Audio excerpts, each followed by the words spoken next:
with us. Can you hear us, sir? Hello. How are you? Are you going to be able to join us on video at all? Or is the video going to... I certainly can. I don't know if... We don't know if the video will work. Dashing and daring. I don't know. We'll see what happens here. I see someone. Just turn it on. Hello. There he is. Look at that.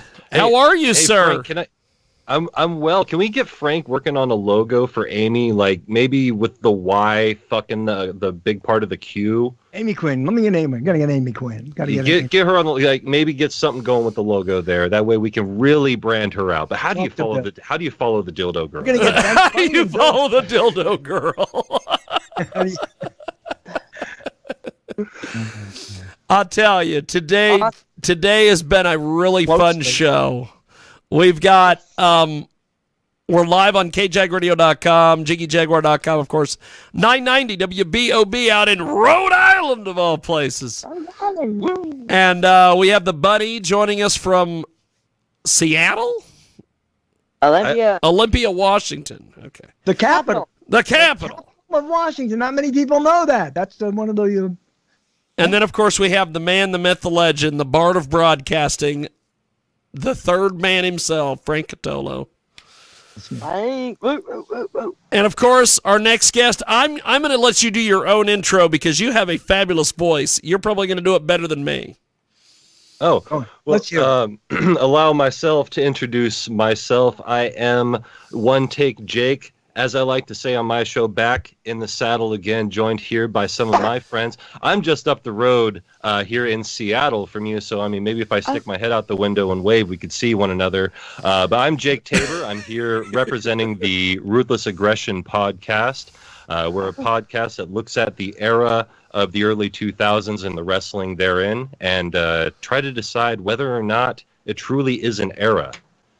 Have you thought about taking the old cowboy song back in the saddle again and making it back in Seattle again? I think you're onto something there, Frank. Yes, I did. When you're done with that Amy logo, let's get workshopping on the lyrics to Back in Seattle again. I'm like on the minute marketing, like just comes out of my head and goes into. I love it. It's great. One Take Jake. What about the 2000s? Is who was it? Erica we had on before. Erica Ryko. We had her on earlier. Erica Ryko. She said old school. And she said the early 2000s. And I went, that's old school now? I'd imagine for some people it is old school. For myself, old school is a little more like Hulk Hogan, Roddy Piper, Macho Man Randy Savage. That's right. The people. Sheiky baby. Sheiky baby. Fuck you, jabroni. That's right. Okay, I'm sorry. I guess I should. No, you can do whatever you want. You can do whatever you want here, my friend. So we're in Rhode Island, right? No one else is out there. So Catolo, you didn't you?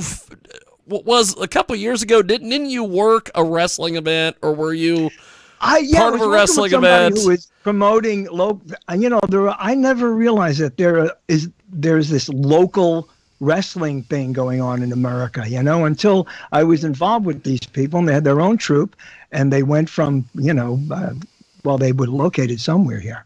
And, but as I told, last time we were talking to any wrestlers here on this show, I go back to, watching wrestling with my father. I'm going back to the, Haystacks Calhoun area. Oh, okay. That's where I'm coming from. Big boy. Yeah.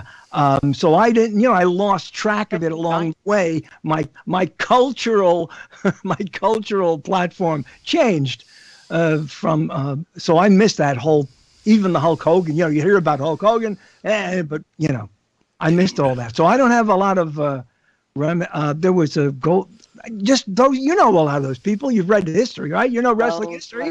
Right? You know. You have to know. Goldberg and all them. That's right. Bret Hart and the rest. Who was Buddy? The gold guy named Buddy. He had blonde hair, and he was real popular back then. Buddy something. The Golden Boy. Buddy Rose. There's Buddy Rose out of Portland. The original Nature Boy. See, back. Yes. Okay, that's what I know him by. Yes, maybe that's him. Connecticut, Bridgeport, Connecticut was the core of the big wrestling sports that was on TV and everything back in the late 50s, early 60s. Late 50s. It hasn't moved far. Early 60s. Look at that. They wrestled. They were the first painted. So you mentioned a lot of. Argue. Was it Sting? Was it Violent J and Shaggy that came out with paint? Who was it? Let me throw them in there. Those don't sound like names. It sounds like you're chewing a Subway sandwich when you say it. That's who it is. I don't know who are they? Violent J and Shaggy 2 Dope, originally members of Insane Clown Posse, wrestled in WCW in the late 1990s. That'd be an Italian sub right there. They got involved with the Juggalo Championship wrestling, and one of them got powerbombed off the top of a school bus and I think he had to have surgery after that. Yes, I believe so. Well, it's a power bomb, you can't take those power bombs lightly. That's right. It's a lot more than just taking a flat back, as they say. So you guys, so on your podcast, you talk about the stars of the new millennium, or what?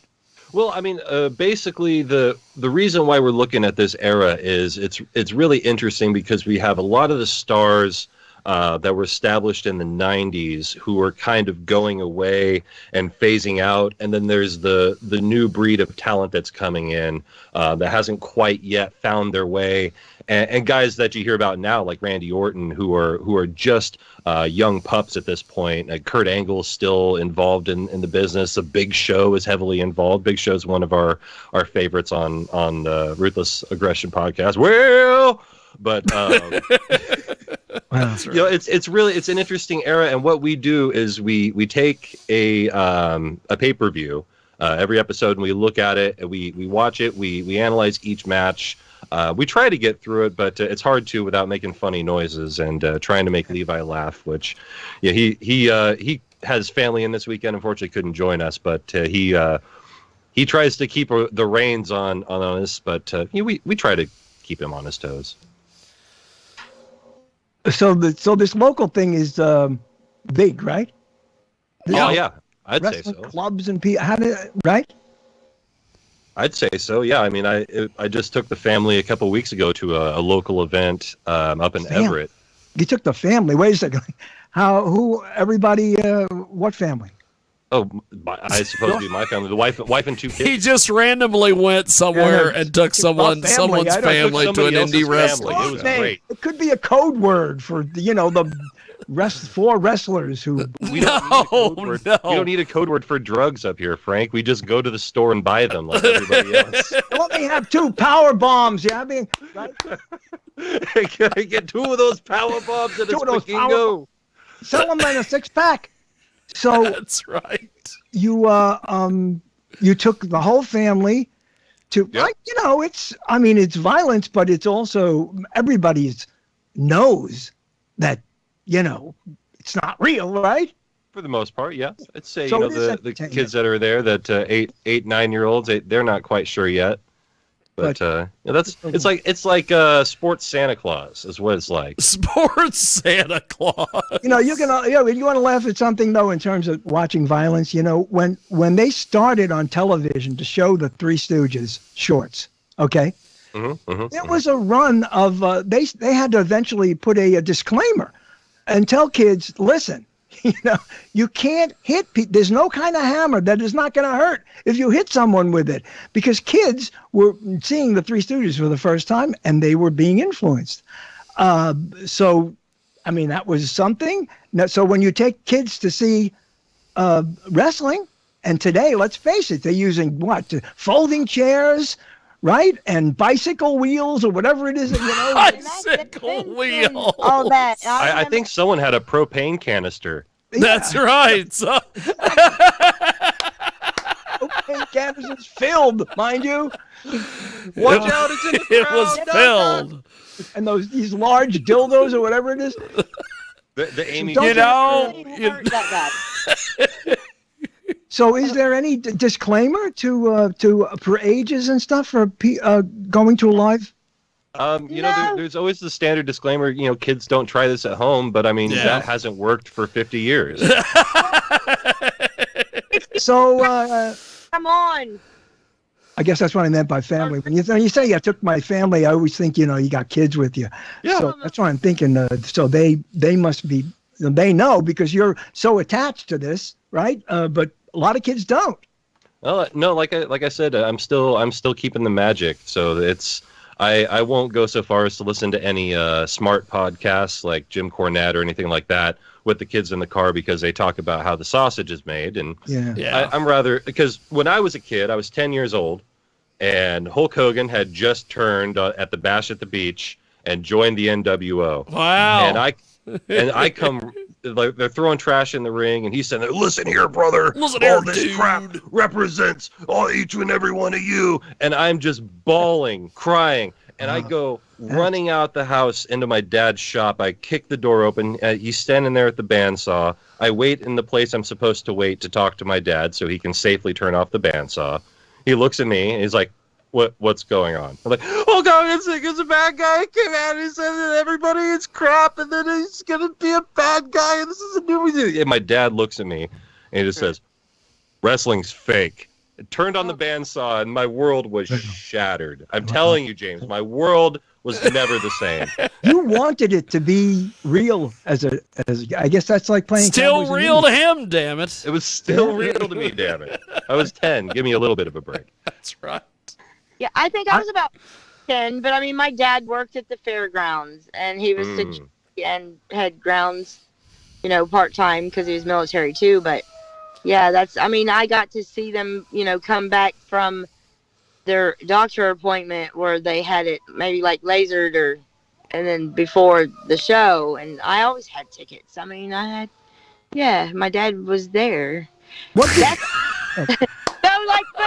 And then we can move that as far as, because that's how I got to go see Beastie Boys because my dad worked there. But then, they I had got to see the Beastie Boys. How those are related, I'm not. Right? I'm telling you. What have you seen? Boys. Of course, you've seen this. I was very impressed by the movie The Wrestler. Mm-hmm. And what did you feel about that in reference to how people, what they think about wrestling or what have you? Because it was quite frank. I think I know a couple guys who were a lot like The Wrestler, not guys who ascended to that level of fame, but guys who are working their tails off and they're giving everything they got. They're driving 150 miles for a $20 payoff sort of situation. Yeah. I think that it shined a light on the business, like in the local side of the business, because I did, I'm not trying to put myself on a pedestal, but I did a short term with one promotion in Oregon where I was doing ring announcing. And That's awesome. I would end up spending basically they'd give me gas money. It's essentially what it amounted Probably to. Klamath Falls. It wasn't that far. It was down in Roseburg. But, okay. But these guys, they're tearing their knees up. Like one guy had several ACL surgeries, and it's like, well, now you can't go to work either. Now what? That's what gets me, and I have over the last year for some reason or another, here and there I would watch these. I don't know, the ones I have on television.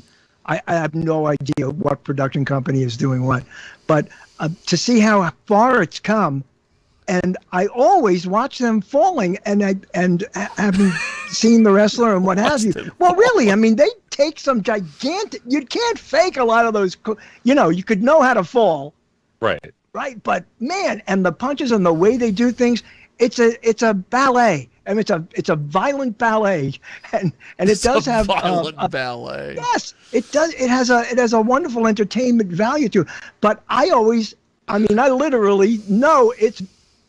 Sometimes I go. Well, Frank, let me be frank for a minute. And here's the thing: like when you watch a movie, right, and you're sitting there, and do you like the movie Die Hard? I've seen them. Yeah. You've seen it? Are you a fan? I've seen them. Fan? No, I've seen some. Yeah, them. What's a movie you're a fan of? That has Meteor. No, just any movie. Just give me what's a movie Frank is a fan of. A fan of a movie? You mean series? I mean, I watch. I don't. Oh my God! It's how a simple complicated is this question? I know it is. Gone with the Wind. When did you like that one? How about Are you a fan of Rocky? Meteor. I've seen. Yeah. Now wait a second. He brings up Rocky. That's really good. And the same 76. It won the Academy Award. It was very good. Yes, but you bring up an interesting fact, and that is. I haven't. I brought up a question. What is a movie you like? What is a movie you like? You know what I liked? I'll tell you one I liked. Please do. Okay, the last Rambo movie. You like the? Did you know? Hey, hang on. Did you know? Yeah, yeah. Did you know that Rambo is fake? Yeah. No. Now think about You just blew the bunny's world. Think about this. Imagine Rambo done in one take, like one take Jake. That's wrestling. Ah, good. That is a very fine description, and I'll buy that. For $1, that's a different movie. We got to get Amy back in here. I'll trade you my propane. That's a completely different deal. But I mean, look at it this way: you've got people looking at you at 360 degrees. You've got cameras on you, millions of people, and you can't make a mistake. If you slip, everyone on the internet's going to go, "That guy messed up." Yep. Sure. Yep. I'm the one who called it a ballet. I mean, I think that's wonderful how they do that. But I still wince when I see some of those falls and those jumps. Now, they never did that. They never got on top of the ropes, jumped halfway across, and did a triple wingo dang, or that they do on trapeze. These guys are amazing. And the women, I love women wrestling. That's girls wrestling. And that is so new. You must realize that there were no, Haystack Calhoun never met a broad with muscles. Fabulous Moolah, Mae West. Let's see, Mae Young. Johnny Mae Young. Joe Mae Young. When did the women wrestling actually? She's coming up next. When did that start? The women. Well, I mean, they've been doing it since the 50s, but they were more of an attraction back then. The women's revolution really started in the late 2000s, early 2010s. Women and midgets. They were. I mean, they were considered an attraction match. Yep. Attraction. Is the internet video fights that the teens stage out there? Them female teens are the worst. What? They're out there using their stilettos though as weapon. Like that's like they're trying to pierce your temple in the middle of a fight over somebody's cabbage. Like, come on. I love when there's like two teams and they're talking to one another in the beginning, and then the next thing you know, there's 5 teams and there's 13 women in the ring just smashing each other. It's like outrageously fun. That's outrageously fun. You get the spirit of wrestling. You're just sore like the next day, but it'd be all right. So you guys focus primarily on the Ruthless Aggression era. Yes, sir. Sir, who walked in behind me? But so why that era? Why not? The 83 weeks era and all the nonsense or the Hogan Chic, all them. Why Ruthless Aggression? Well, it's a fair question, and I think for me what it comes down to is like my attraction to it personally is like this is an era where I was a lapsed fan, so I'm seeing a lot of this stuff for the first time. I think a lot of people became lapsed fans during this era because this is right around the time that The Rock left, Stone Cold Steve Austin left, Hulk Hogan left. So a lot of people stopped watching. And so to go back and view it, there's let's be frank, there aren't any Ruthless Aggression podcasts. Everyone wants to talk about the Attitude Era. Yes. Everyone wants to talk about what came after that, but no one wants to talk about the growing pains that happened in the middle and and you have to commit to watching some pretty bad wrestling to watch this era. Yes. And like we found ourselves in a really interesting niche because there aren't a lot of people talking about this era. So we find ourselves getting quite a bit of play for people like, well, what happened in 2004. Like I'll listen to that. Yep. It's. I mean, that's what I would say is it was hard to watch that. It was just. There's a lot of junk. I mean, I don't know. Then did you see the other shows that were coming out along with that towards the end of that era where they were, hosting, you could sign up from wherever. Tough Enough and all that. School and Yeah. be sent and and if you did well enough and I don't know, it was almost like The Bachelor or something, but for wrestlers, you know what I mean? Really, it was. The Bachelor. When was it? I think. I was into it though because I was like, when are they going to get somebody that's worth watching? I think it was 2011 that WWE went public, and I think that's the time they became. Scam. Yeah. But they also became more of an entertainment entity, making movies and music and stuff like that. Yeah. Cooking the books, maybe, I don't know. But I wasn't there. I didn't see the paperwork. But people become billionaires one way or another. That's right. We need to get Amy Quinn's husband back. Get him back in here because he's the business guy of the group. Oh, right. Figured that out earlier. She just gets the business. He does the business. That's right. So you also, besides the podcast, you do some other things. You mentioned ring announcing.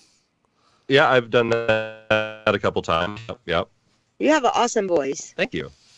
I like the microphone. Look at that one. This one, courtesy of our fearless leader, Levi. You've got the Ruthless Aggression logo on it there. So look at that. Nice.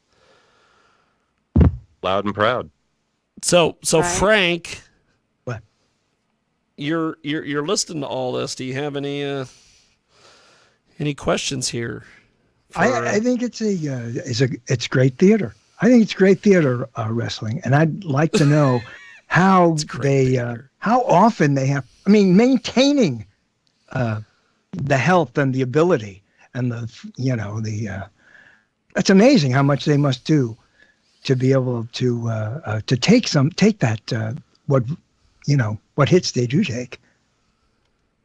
I'm agree. presenting these questions as they come into my head. Okay, I have no script. I love it. I love the stream of consciousness. I'm trying to speak as well as I can in English, doing it in a topic I don't know that much about. Well, for someone with English as a second language, I must say you're doing a great job. Isn't it great? Yes, it is terrific. So. There he goes. It was a depth charge. Don't know how much Took him a minute to get there.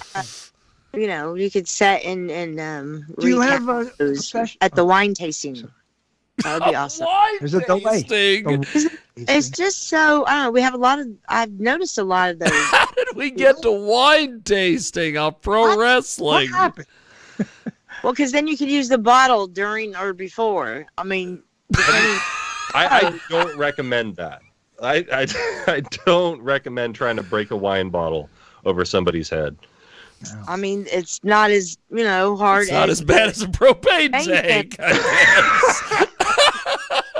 I had to put that one in there, boom, boom, before Jiggy did. Come on, I'm on it. Slow but surely. This has been very entertaining today. Fabulous. Come on, Wait, James. who's your favorite? Yeah. Who's your favorite? My favorite wrestler? Yeah. Currently? Male? I don't know. I don't know the eras, so.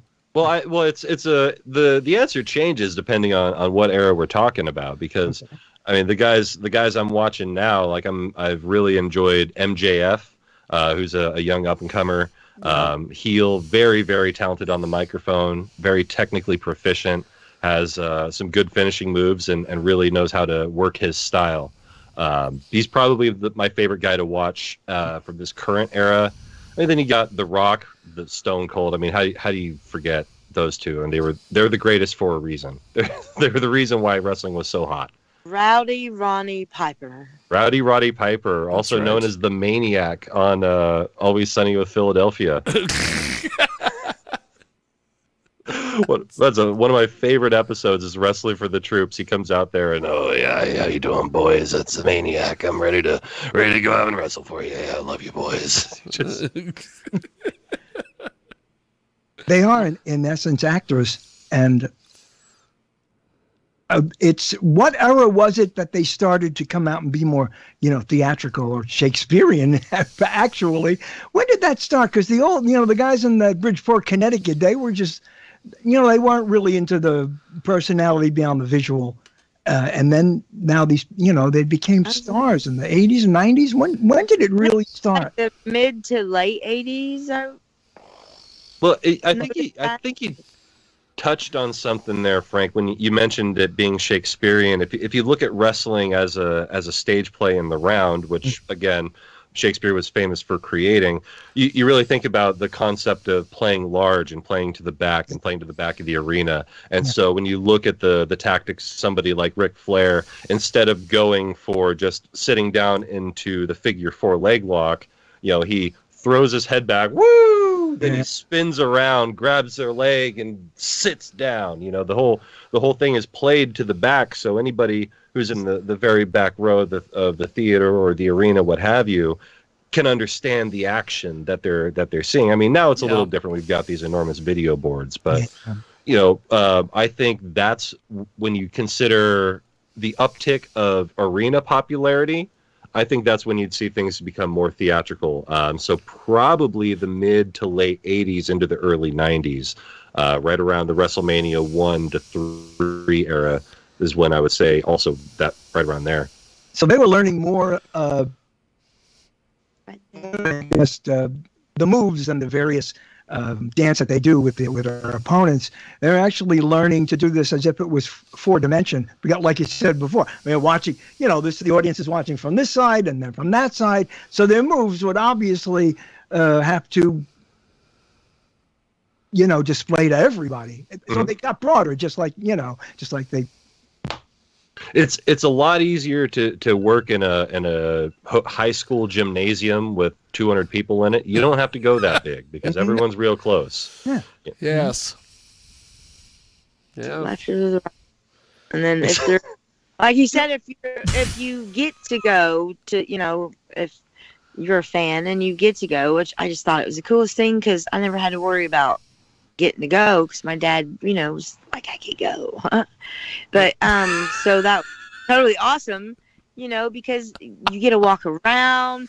You can take your flyers and your shirts and go beg at the locker room doors, like, please sign my stuff when you come out. Go beg. I mean, you can walk around, you can beg. Sounds like you can tell you're from Olympia when your activities are walking around and begging. No, but look, though, for real, when you were there and everybody's coming out of the locker room to go to the mat, right? So, I mean, you're trying to, I don't, back then when I was little, I didn't have a loud voice like I do now. So, I was little. So, I mean, you have to be louder than all these big old boys and guys that are just, and all this stuff. So, I mean, yeah, I had to scream and be like, hey, come on over here, man. I want to like this song too. Fuck. But I didn't say like that 'cause, my dad's military. Bam. But I'm just saying. Started fighting the audience. Drop F-bombs. Second match going on in the audience. Yeah. That's right. This man versus his daughter. So, like, when, it was Sting that was up on the rafters, remember? And then, God, what were the other guys? You had Kane and his brother. What was Abel. No, the Gravedigger, whatever his name was. That's really going back. Gravedigger. It's the Genesis era, everyone. Big one. I know That's right. that was like important to me. I'm sorry, I know I skipped over it, but still, I like them guys. I like all of them. I'm just saying, I like to talk about all of them. We remember Skip too. Skip Oram. Remember him? Yeah, he's his sister Anita Quicknap. That's it. No. I do though, but you guys were just probably the big guys that were always standing. in the Okay, way. so the Gravedigger was the monster truck. Gravedigger. I think thinking you of mean the Undertaker. Undertaker. Yes, Undertaker. That's what I And meant. Kane It was and the propane Undertaker head. were brothers in Stop. kayfabe. But if we have to call the kayfabe police, well, there's all sorts. There's actually a book, and I encourage you to find it. There's a kayfabe biography of Kane, and it's all about him growing up as a child, and the whole thing is in kayfabe, and it's about like the mortuary owner having a thing for his mother. And, oh my God, it's worth the read. It is one of the most hysterical books. I can't remember off the top of my head, but if you Google Kane kayfabe biography, you will find some entertainment. Okay, thank you for that. Really? Pretty inexpensive. How many are there on television now? The various shows. I can't keep track of them, but there's a couple of different organizations doing them. Yep. WWE has 3 shows, and then AEW has 2 weekly shows. And those are your 2 primary, I guess, leagues is what we'll call it. Then there's some further down the list that aren't really on TV. Like TNA, those sorts of... That's right. Yeah. That's right. I'm so glad you called them TNA. You didn't refer to them as Impact. They're TNA. We don't have TNA. We don't have women. Women wrestlers don't fight male wrestlers. Speaking of TNA. Do women, no, they don't do the... They do the intergender matches now, Frank. Do they? Yes. I don't know. They're starting to. They're starting to. I just, for me personally, I can't get behind a situation where I'm cheering a man punching a woman in the face. That's right. I just can't get behind it, you know. Unless it's with a propane tank, and then it's well, that's not a punch. Okay. That's all Well, right. they use That's right. That's right. Well, you know, if you think about the objects they use. Remember in the wrestler when they go shopping for the items they needed. That's a foreign object. No, it's made in America. Right, like Kid Rock. What about the writers? Is there a whole staff of writers? There are. Unfortunately, yeah. They the way wrestling is today. If you've got a group of writers that write stuff down, and you guys go out and say it verbatim, and they read their script, and that's the way it goes. Yes. There's not as much interplay. There's no improvisation, playing off the crowd, getting natural reactions. It's all very stilted, in my opinion, stilted and very slow. Yep.